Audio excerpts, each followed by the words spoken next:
chase. Busting makes me feel good.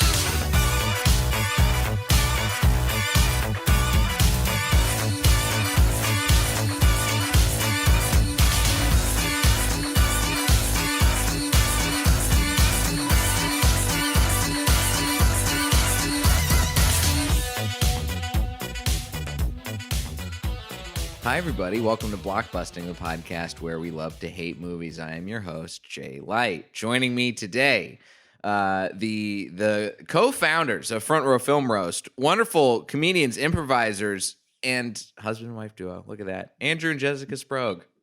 Hey. Hi. Hey, Jay. Hey, Jay. What's up? Oh, I just can't wait to talk about this movie. That's what's going on. Got my Yeah. wife in the other room. We watched it again last night, probably for the 10th Yeah. time to celebrate. So yeah, excited. This is quite an event that as we wind down Blockbusting. I'm shocked that nobody has ever wanted to talk about the movie Tiptoes from 2003, starring Gary Oldman, Kate Beckinsale, Patricia Arquette, and Matthew McConaughey, and this couldn't come at a more perfect time. Frankly. Let's not forget Patricia Arquette and Peter Dinklage. I mean, this cast is rounded out. Peter Dinklage, who did not get the billing he deserved on the poster or even on the Wikipedia page. No. The guy who should have been the main role, Yes. not Gary Oldman pretending to be a little person. But it is the role of a lifetime for Gary Oldman. It as is the role trailer of a says. lifetime. That's the best part. Whenever we show people the trailer, it's like, and in the role of a lifetime. Gary Oldman. Oldman. Ah, Yep. He'll forever be Very legit. remembered. So, yeah, this movie, it came out. Gary Oldman he's in the role of a lifetime, y'all. He's playing a little person. He's also playing a twin brother to Matthew McConaughey, who's 11 years younger than Matthew McConaughey, or than Gary Oldman. And we find this out because Kate Beckinsale says, "Are you blood brothers?" And he laughs and says, "No, we're twins," as if she's an idiot for not already knowing. And like twins are blood brothers as Yep. well. So he could have also just said yes, and we're twins. I think there's a part of me that was like, did she mean like did you like cut his hand Yeah. and put Right, like we're so close, Yeah. Rolf and I. Which is another crazy thing that Gary Oldman's character, so they're twins, right? So Matthew McConaughey, his character's name is Steven, and Gary Oldman's character is Rolf, which is the same name as the Nazi from The Sound of Music. Like, where are we that's going right. with this name? I don't know. Who named it? And his dad's name is Bruno, so I guess that's where he got it from, but it does not add up. Now, there's a lot going on in this film. There's a lot going on here. It is widely regarded as one of the worst movies ever made. It made it into the 2004 Sundance Film Festival. It has two cuts, one of which has rarely been seen by the public. The 90-minute producer's cut is the one that you can publicly watch on Amazon Prime or whatever streaming service you may also be able to find it on. There's a 150-minute director's cut. Ooh, yeah. What? Yes. Why? 2.5 hours almost? 2.5 hours. 2.5 hours. And if you haven't watched the movie, you really need to watch the movie to appreciate what a 2.5 hour version of this movie I think would be like. It barely gets to the 90 minutes of the original. Barely. You can tell that I guess that they left a bunch on the cutting room floor, but I had no idea because it feels like a struggle just to get to that 90-minute mark. Would the director's cut be a good movie? Like, would that, because they like gave context to things? I don't know. I feel like there's so much. So this movie, it's really disjointed. We should probably, before we even get into like the plot of the movie, I just want to know how y'all even found this movie. This movie, I remember seeing a trailer for it when I was younger, and it seemed fake. And then it was real, and eventually I came around to watching it, and I had the joy of watching it again thanks to you two wanting to talk about it. But how did y'all come across this for the first time? I know a similar story for me that I just saw the YouTube video going around of the trailer for the movie and I watched it and same thing. My mind was blown that it wasn't like a Funny or Die sketch that somehow got all these people together, but nope, it was a real movie. So I told Jessica, I'm like, we got to watch it. And I think we found it on YouTube. It must have gotten taken down since then, but somebody had it posted. So I think we watched it like right when, I found that link. I was like, all right, Jessica, we got to watch this movie. This is nuts. Yeah. No, I'm just dragged into anything that Andrew, all the terrible movie exploits that Andrew has dragged me into, but I'm very grateful for because this movie is a treasure. It really is. So we have you've since watched this movie. How many times would you guess that you have watched this movie if you had to put a number on it? It's so funny because before we watched it yesterday, we watched it with a couple of friends on Thanksgiving, having no idea that we were going to talk about it later on a podcast. So I'd say we've watched it 3 times this year alone. So maybe multiply that by however many years it was since we saw the initial trailer. But it's got to be like 9 or 10. Yeah. This is a real travesty of a movie. Like that's, I think, the only way I can describe it. Like I've read a lot of reviews that say there's no real way to describe this movie. And I think that that's accurate, especially like I was looking up the history of the movie. Matthew Bright, who's the writer and director, he had this vision. He wrote this movie when he was 18 years old. He wanted to make in his own words, a raucous comedy about little people fucking each other. Well, I guess mission accomplished for that aspect because it does feature that heavily. And this man is not a little person. No, correct? No, he's not a little person. Why is he writing this? Not a little person. Like, yeah, that's what I'm writing. Like no experience. Well, that explains it. I think that also, by the way, is probably a lot of what is in the 150 minutes. That's a lot of that extra hour and change has more fucking in it. I would hope so. I just had to guess. There really wasn't that much fucking. There was the beginning of fucking, and that was it. There's a little David Alan Greer fucking in the middle of it, right? I'm sure we'll talk about it. That, which they're okay. Well, might as well just talk about it. Let's just talk about it. Let's talk about David Alan Greer. So they're at a party. David Alan Greer is some celebrity of some sort. I don't know. It's not clear. Besides, really he's an MC sometimes. Anyway, Gary Oldman's girlfriend-ish, not really girlfriend, but like they do on and off. Like they're listed on in Wikipedia as an on-off girlfriend. The girlfriend. Bridget Powers. A famous little person porn star. Yeah, I didn't know she did porn. Good for her. But yeah, so she goes missing. Like you just can't find her, and then they literally find her fucking David Alan Greer in a room with only windows. It seems. With a lot of people just staring at, like, just watching them, and then they're like shocked when someone comes in and is like, hey, and they're like, whoa, like, what are these people on? It is insane. I'm like, I feel like a million people found out she was fucking him before Gary Oldman did. It's like Boogie Nights with dwarves. That's the quote. That's this movie. That's how you sell this. Yeah. Little people. So let's try and backtrack a little bit. If we can even, because one of the big problems that I had with this movie is that it is very it starts to get really fragmented and disjointed, and it doesn't really make a whole lot of sense. And that starts super early on. We enter, we're seeing the different sides of like Matthew McConaughey, Kate Beckinsale, who, by the way, was only agreed to star in this film because she was allowed to wear her lucky hat during filming. Was that the dumb hat? Is that the Ebenezer dumb Scrooge hat? The sleep cap. Yes. Oh my god. Cap. That's the only reason she's in this movie. What? Why? This is because she wanted to wear her lucky hat. that hat never came up in Underworld. She did that. Like, what's going on? Let me say, she Damn did it. this movie for scale. She did this movie for her most reduced rate. She just wants to look like a Christmas elf. She's like, I really want this. I need to wear my stupid hat. Wow. It must Upsetting. be. So she and Matthew McConaughey, she's sort of this freewheeling artist, painter.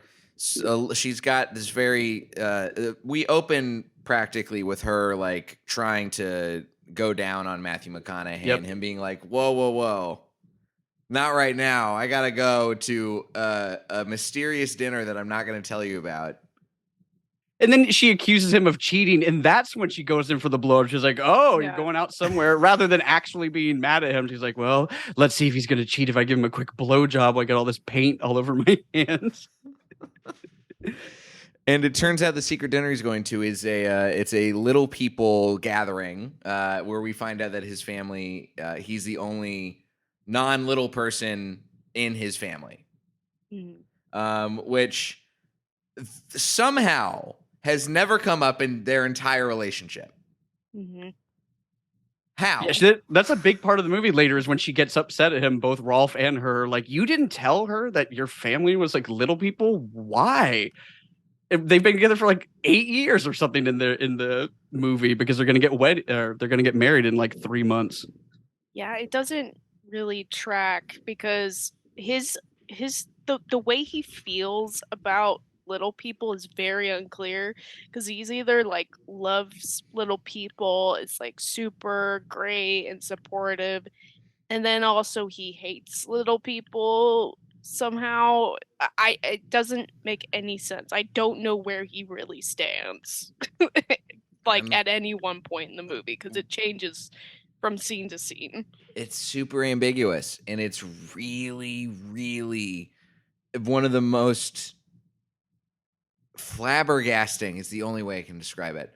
Things about this movie is like, I don't know how none of this has come up before. And also how just because we go through like what little person boot camp of like what it's like to be in the world of little people. We go through this through Kate Beckinsale. She's our audience surrogate of just like, hey, this is what it's like. And we get to see a little bit of Peter Dinklage, Gary Oldman too, when we see, them talking about all the health problems. And Peter Dinklage is also, by the way, just effusive praise to Peter Dinklage's performance in this movie. I can't say enough good things about him as somebody who's like a Marxist drug addict. Who's and French. He's French. Right. Why? I don't know. Honestly, the French accent's not very good. That's the one thing I will say. I don't think it's that great. No, it's like Lumiere. It's bad. It's like very like I mean, his name is Maurice. It's like, it's so perfect that it's like when French. I don't know how many times there are in the script that he just says something because it's French. He's like, "Oh, I wish I had a fucking crepe right now." It's like, oh, good, okay, we forgot he was French for a second. We forgot. Yeah, thought for sure he was going to say more and stuff thing. But there's a lot of stuff that's going on. We see Rolf and Peter Dinklage and Patricia Arquette. They're sort of running around. Gary Oldman's really Rolf. His character's really in some bad shakes. He winds up he's like, I can't hang out with these people while they're fucking. Also, Maurice doesn't want to go to the hospital, so I'm gonna go to my ex's house. But then I get into a fight with a security guard who she was fucking there. Everybody's really put upon in this movie. Everybody really is having just for no reason at all, the hardest possible time for also a movie that's like, I just want to make a movie about little people fucking. Right. Everyone else is having a horrible time other than Matthew McConaughey, whose life couldn't be going better and he couldn't be more angry about the situation. It's insane how just off-put he is the entire movie by his wife, his brother, by everybody around him. It's insane because Rolf's going through it and he's got a perky attitude at the end.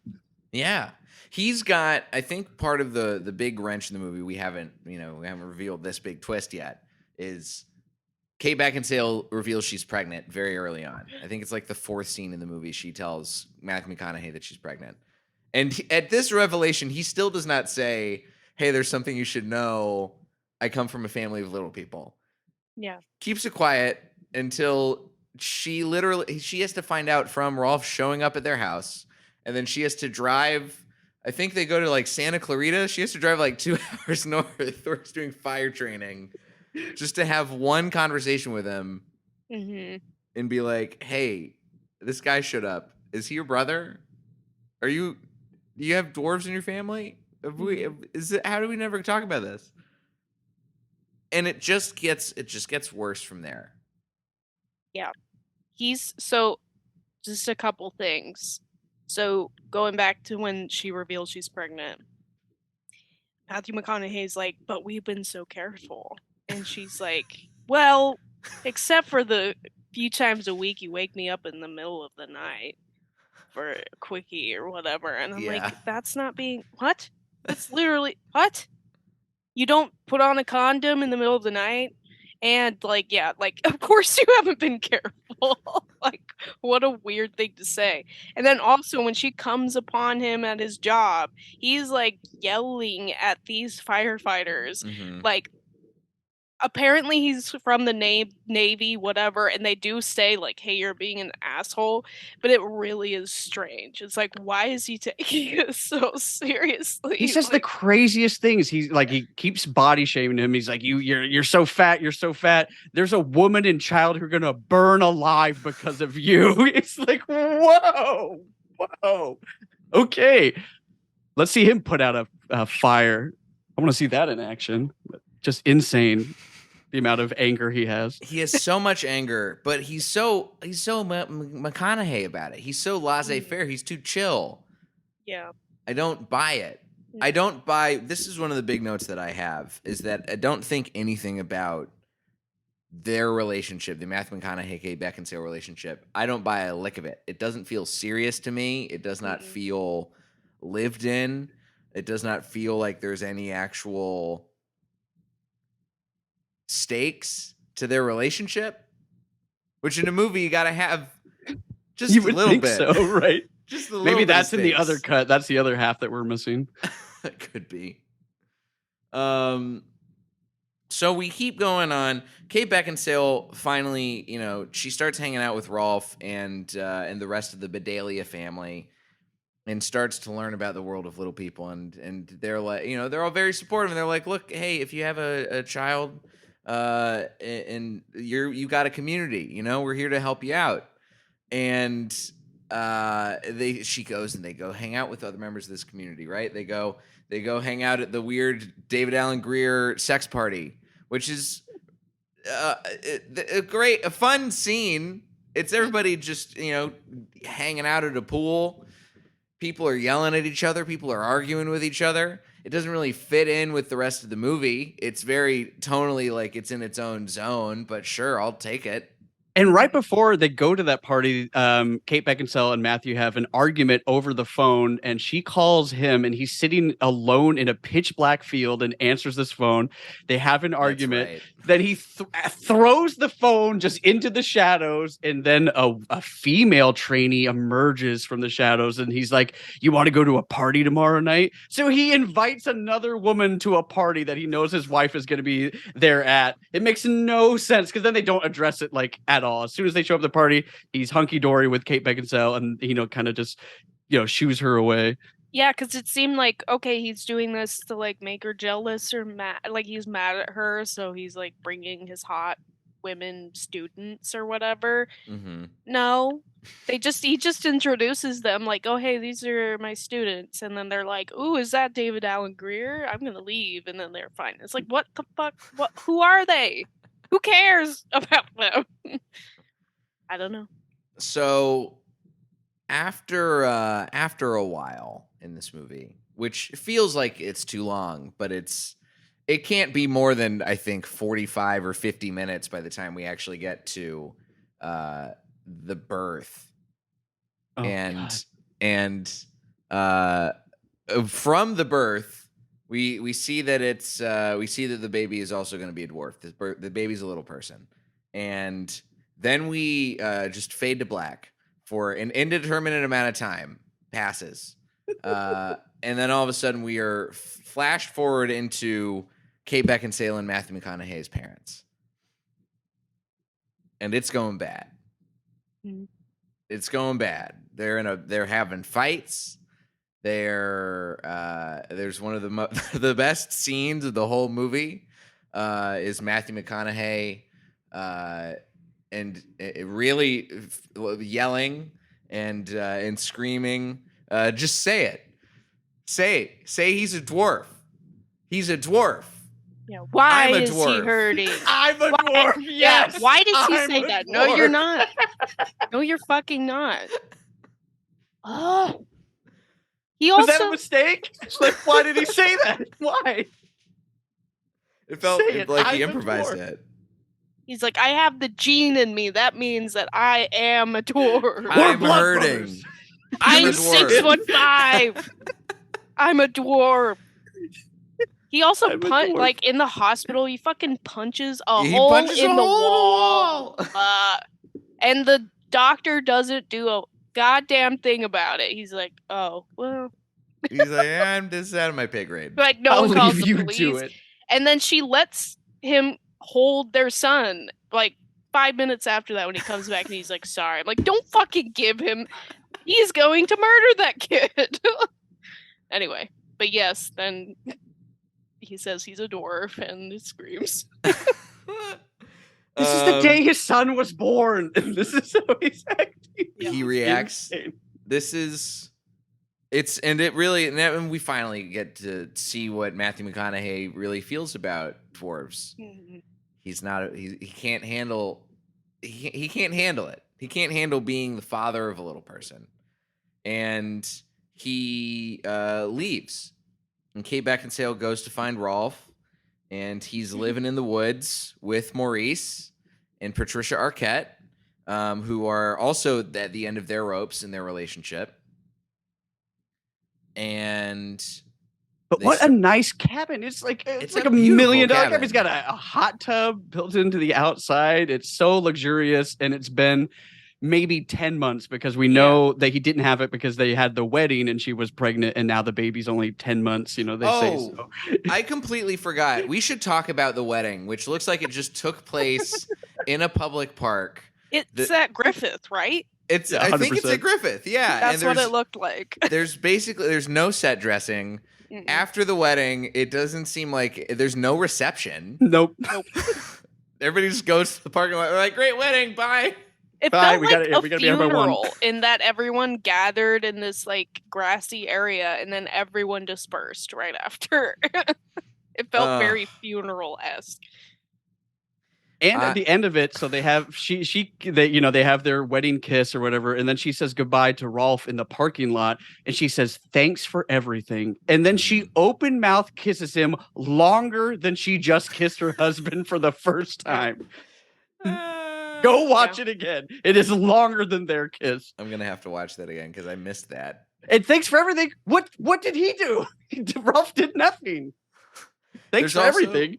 I have a question for y'all based on my notes because it's been a minute since I got a chance to watch the movie and then take the notes.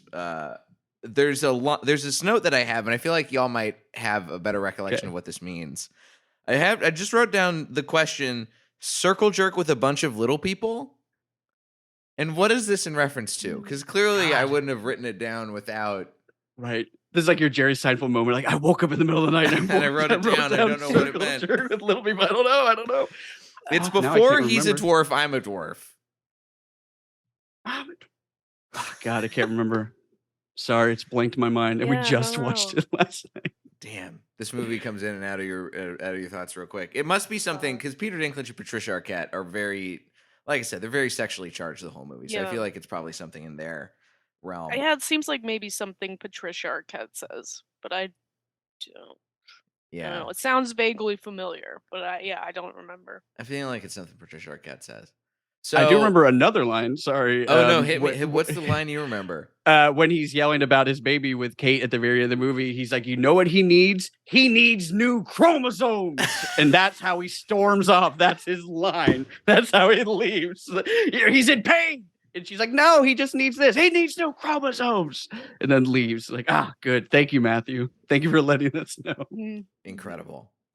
The movie ends after some more time has passed, and Rolf and Kate Beckinsale are living together, and they're in the cabin, and she gives him the baby, and he's holding the baby. He's heard him crying in the night, and he like walks out into the woods with the baby. Yeah, he walks into her room without knocking. She's asleep. He takes the baby without letting her know, and then just goes outside with it. And she wakes up scared. She literally is like, oh, like my baby, where is it? And then, Rolf's taking care of it. Can I just say, every time you see Rolf sit down, it's one of my favorites because it is so clear that they just put Muppet legs on him. Either that, or it's clear that like someone else was like like they did the thing where he's like sitting on top of someone else. So anyway, but it's for the most part just shout out to all of the PAs in this movie who Gary Oldman had to sit on at one point or another while they stuck the fake legs out of a couch. I also have to say, just real quick, I saw this last night when we were watching it. At one point, it's at the party. Matthew McConaughey and Kate Beckinsale are talking to each other, and you could see Gary Oldman in the distance. And I just watched the very bottom of the screen until he was leaving, and you could totally see his foot pop up. You could totally see it. So he literally is. There's nothing more than that. He's just on his knees walking around. There's nothing more to it than that. That's all it is. His legs are the best part. Anyway, that's all he's doing. Wanted to get that in there. I personally think the ending is my favorite part because it is so abrupt and also a cliffhanger. It leaves it open. They could have done a Tiptoes too, because it's just them kissing in the woods and then cut to black. Yep. Roll credits. Yep. We're done. Not even up to the stars or anything. And she says, Rolf, you can kiss me if you want. And then he goes in for it.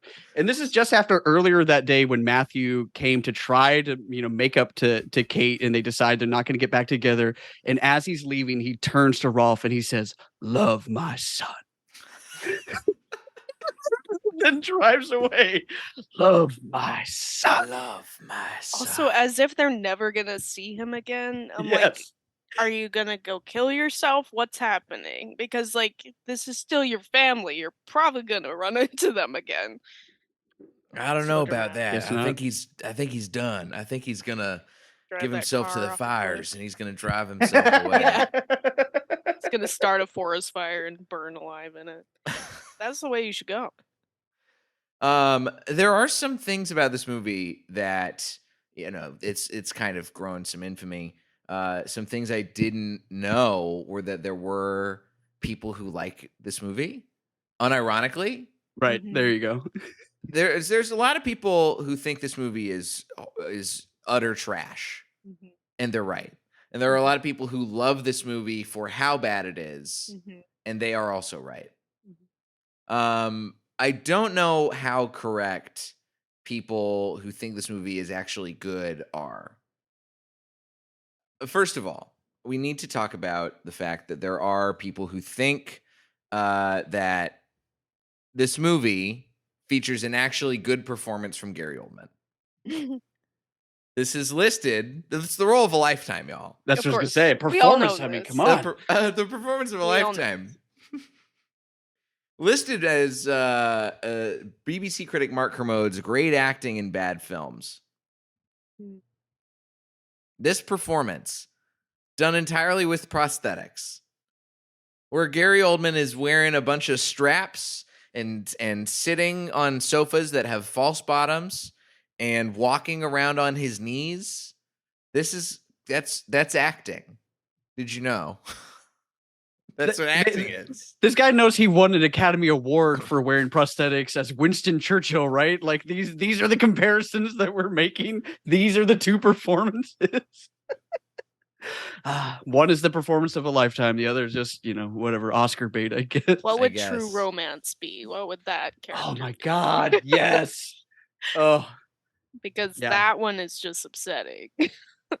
Want to see an upsetting role? Go watch True Romance. Gary Oldman's in it. And See, I've never it's seen very True upsetting. Romance, but I hear some crazy things. My all-time Gary Oldman role is still Leon the Professional, Yes. which is also just him being super over the top and screaming in a way that Matthew McConaughey does. Yeah. I have not seen that. I need to. Oh yeah, you got to check it out, Jess.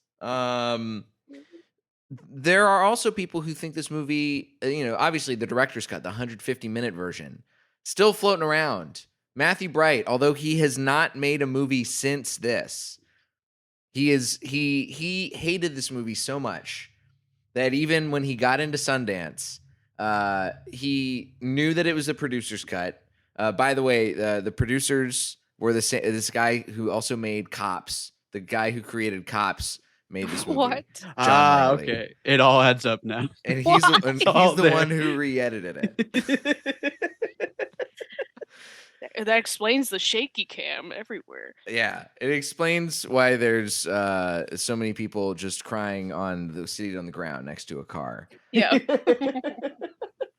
So he shows up at Sundance and then says how shitty this movie is going to be and how it's not like his vision at all. And people say that he was going to there's rumors that were floating around at the time that he was getting chased off of the stage by the people who run Sundance, which was not the case. But everybody was pissed that Matthew Bright went on stage and was like, this is going to be dog shit. I'm so mad that you're here. And then Robert Redford escorted him off stage and said, no, sir. No. Because and here's the thing, Gary Oldman paid for this guy's ticket, for Matthew Bright's ticket to Sundance. I think Gary Oldman did think this was going to be Oscar bait. This was going to be the role of a lifetime. He probably was like, it has to be, or else why did I do this? It's one of those things, like if you believe in it enough, I guess you're going to think that it's actually worth your time. Mm-hmm. And there are some people, like I said, there's some people who have watched this movie, and I've dug through the reviews, and I found what seems to be people who are earnestly fans of this movie, who love this movie, like Kathy Ridge, who gave this 5 stars on Amazon. She says, nothing like I have ever seen, and I love it. Been watching movies for many, many years. People need to see movies like this now, with all the prejudice and Karen-like judgments of everything. It's beautiful to see how characters exemplify how people with real difficult life situations are handling it with love and effort to help others. Nicely done. Thank you. Thank you. Love and effort. Yep, that's how I would describe them handling their family situation at the end. Well, Kathy, more power to you. And here's the thing, like I see like a little teeny tiny bit of Kathy's point in really just the scene where Kate Beckinsale and Rolf go to the family gathering and they have this really like out of nowhere, very nice, positive scene. And it's great because even the later on family scene, which plays very heavily in the trailer and is cut to look wacky as fuck in the trailer. Right. Like they're trying to do the clumps or something. Like that's not what this movie is. That's not what's happening. Nutty Professor 3, the stumps. And they are sitting around basically like, oh, we're tense. Is somebody going to say something bad about these little people? Ugh. When we've had a scene earlier in the movie that was just like earnest and nice and supportive, and everybody is like, yeah, we're here to help you out. We want you, if you're going to be part of our community, we want you to feel like you're a, welcome member of this community.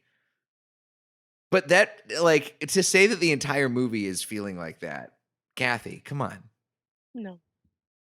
Yeah, I could get it if that was the whole movie, because I know exactly what we're talking about. Like, okay, we're seeing not only the plight, but also like that they don't think of it that way. That it's like, yeah, of course, we all have things to overcome. So if you're gonna have a baby that's a little person, that's just like anything else that a human being has to overcome. So it's not a big issue, and you're gonna treat them the same as you would treat everybody else. And we all like, oh, great, wonderful. And then Matthew comes into the picture, and that message just immediately disappears. But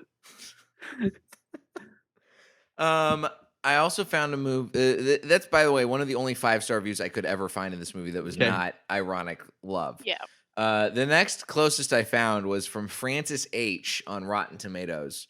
Gave this movie 3.5 out of 5 stars, and yet gave the most praise that I found. I really liked this gentle little movie about love, family, and the nature of prejudice. Gentle. Not an adjective I would use to describe this movie. No.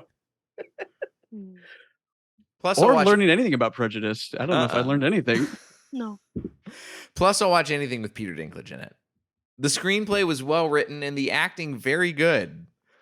Especially Gary Oldman, who proves here once again that he can be anyone convincingly.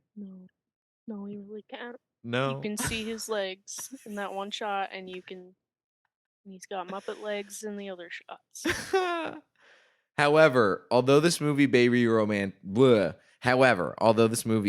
romantic, it is definitely not a comedy, but a drama about Stephen not being able to accept what he is, slightly reminiscent of Imitation of Life. Once again, I disagree with critics and audiences, and I'm glad I saw this one. Say what he is. Say what he is. I'm a dwarf. He's a dwarf. No, you're not, Stephen. She's even she even drank the Kool-Aid with that line. She's like, yeah, he is a dwarf, and he has to like reconcile with it. It's like, he's not a fucking dwarf. His family is. His son is. It's ridiculous. It's ridiculous to think of this movie as good. I don't know how anyone could think this movie is good. I would love to see the other version, but it's just not good. I gotta find it. We gotta find this hour. I mean, we spent so much time watching this. Jessica and I are gonna have to find the longer version and see what's what. You're the gonna artistic have to. one, right? I hope. I'm putting it on the list right now. Look, I don't know if Matthew Bright is going to listen to this podcast. It seems like he found out Nicholas Winding Refn likes this movie, and sent him a copy of the director's cut. I could see the influences in Drive now. Now that you say it, I can see the tiptoes all over that movie. Yes, with the driver's famous line, "I don't do anything. I'm not there. I drive, and I'm a dwarf." And I'm a dwarf. Say it. Say what you do. I'm a dwarf. I'm a dwarf who drives. If you're listening, Matthew Bright, I feel like we know you are. We know you are. I have an inkling that you are. Please send the Sproges a copy of the director's cut, because I think we all need to watch this together. I feel like the director's cut needs to be seen, because I want to see what's missing, because it's clear that the guy who created Cops fucked this movie up in incomprehensible ways. And I think there needs to be some undoing to that timeline. Yeah. You know what, Maddie? If you send us a copy, we will put it on a big screen, and we will invite you to come watch it with us. And you can tell us what you wanted. You could do the same like Sundance speech, but have it be, this is the speech I would have said if it was good. Yeah, there you go. Enticing. Yeah. Now, unfortunately, if Matthew does not acquiesce to our humble request here, what are some movies? What is anything else that you think maybe we should watch instead to get a better idea of what could have been? Okay, let's see here. I'll just pick good movies by the actors that are in them and as a suggestion. So let's say for Peter Dinklage, Let's say the station agent, if you're not already watching Game of Thrones, as Kathy clearly was earlier. So, station agent is great about a little person actually dealing with struggles.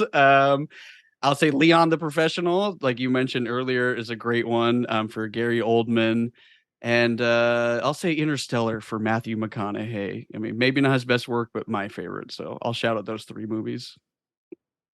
Jessica, what do you think? Yeah, what You do you got the think, sad Jessica? look on your face. Well, I'm just trying to think of if I know of any other movies that are little people related. I don't think I know of any. So yeah, I guess I'll say, you know what?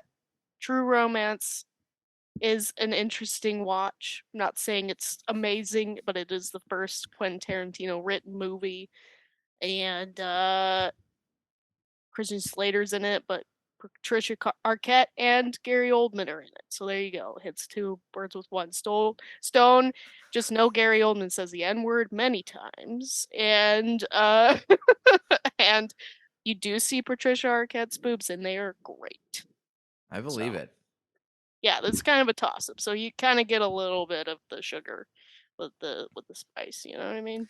This, Pretty good. by the way, the cast of this movie overall, one of the most acclaimed casts I think I've ever seen in an absolute dog shit movie. Yeah. Just stacked. Great work. I feel, I'm gonna get on the Patricia Arquette hype train also and make sure I just want to make sure everybody sees Boyhood. Boyhood. I am not. I want to. A delightful movie. I love Linklater. I mean, really, you should see any Richard Linklater movie that any of these people are in. You should go watch Dazed and Confused. You should watch Slacker. All right. I'll watch it, Jay. I'm not going to twist your arm about it. He did School of Rock too, right? Yes, he did. Amazing movie. He's got a movie coming out this year. That is what's it called? I'm looking it up. He did he did one last year. He did Apollo 10.5.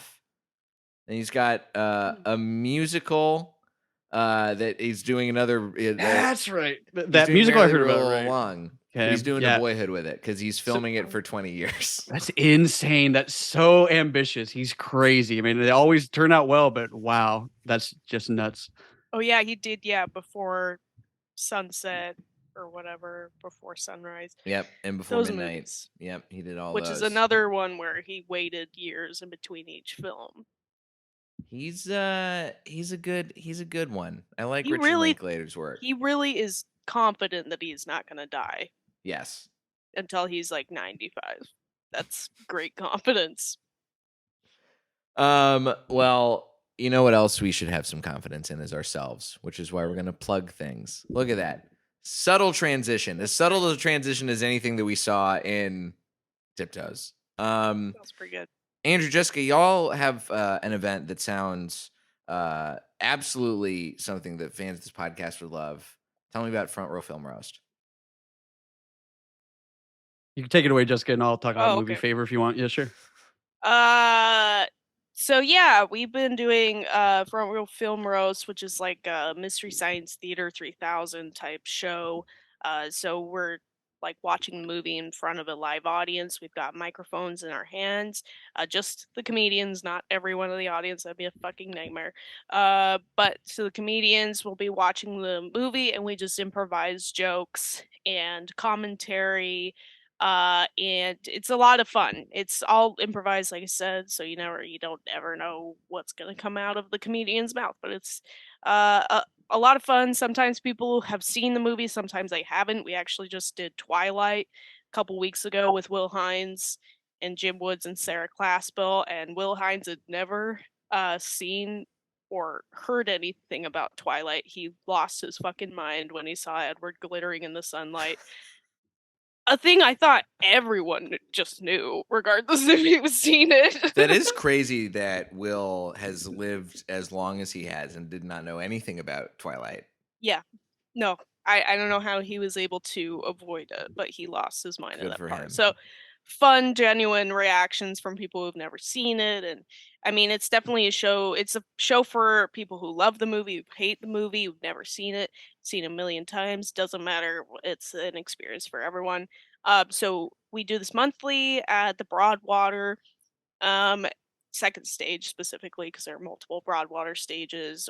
The next Here show in that Los we- Angeles. yeah, Yes. in Los Angeles. And the next one we're doing is High School Musical, and that'll be on Friday, the 24th of March, at 8 p.m. 8:30. 8:30. God damn it. 8 is when the doors open. 8:30. And tickets are on Eventbrite, but you can go to our Instagram page, Facebook page, Front Row Film Roast. You'll be able to get the links to the website and to the tickets.